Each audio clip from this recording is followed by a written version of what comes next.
guys ready for some karaoke in just a little bit? All right. Well, my name is Richard Schneeman. I work for Heroku, and I'm going to yell at you for like 5 minutes, and hopefully we'll be better people because of it. So here we go. This is wicked problems. A wicked problem is a problem that is difficult or just purely impossible to solve completely, as you'll see by my next slide. Generally, like we don't like to think about wicked problems. We don't like to work on them. An example might be homelessness or poverty or you know, kids learning to program. Maybe not quite so wicked, but they're generally characterized this way because of a large number of factors. I was originally turned on to the concept through this book. It's a free ebook by John Kolko and the Austin Center for Design called Wicked Problems.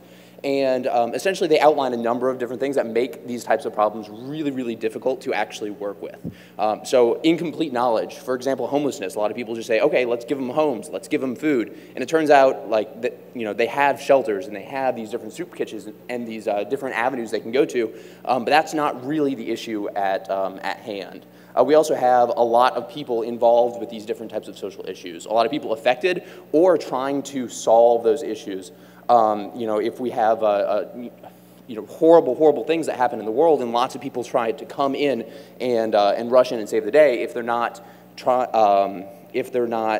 empowered together, then they can't make a lasting impact. And finally, all of the issues are interconnected. You might solve one issue and end up breaking another one. So at the end of the day, wicked problems are just really, really, really difficult. So one thing that a lot of programmers like to think is, hey, I'm just going to be like Twitter rich, and then I'm going to turn around and I'm going to like throw some cash all over the world, and they're going to love me. A really good example of this, Bill Gates, like, you know, he has made a ton of money and he's turned around and done a ton of good for the world. Like, if you have his money, like, that is awesome, and totally, I really support going out and helping to save malaria. But at the end of the day, what I'm really trying to get you to think about is programmers like solving problems, and you have all of these different problems throughout the day. You buy coffee and you type on your keyboard, but we have different levels of problems. Are your problems first world problems?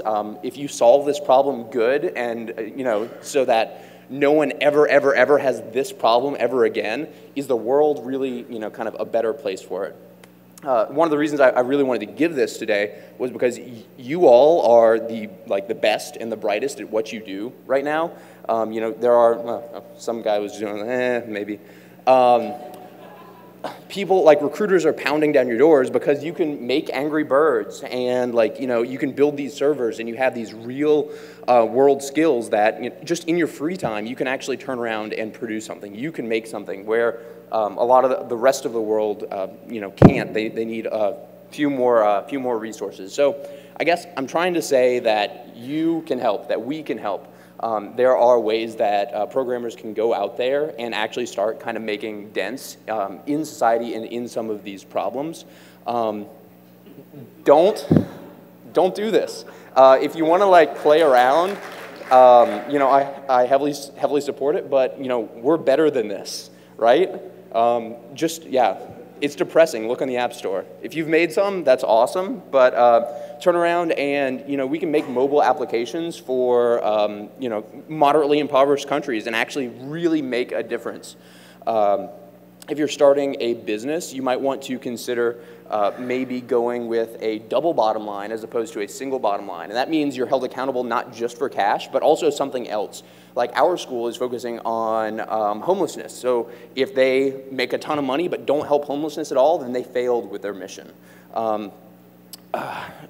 This is another great example, and it's actually a web app that is in Kenya, and it allows people to report violence on their mobile phones or their or the website. And you know, this is a technological example of something that's actually making impact. Rails Hotline, Pocket Hotline, one of my good friends created this, and it's a way that developers can get together with other developers and make an impact.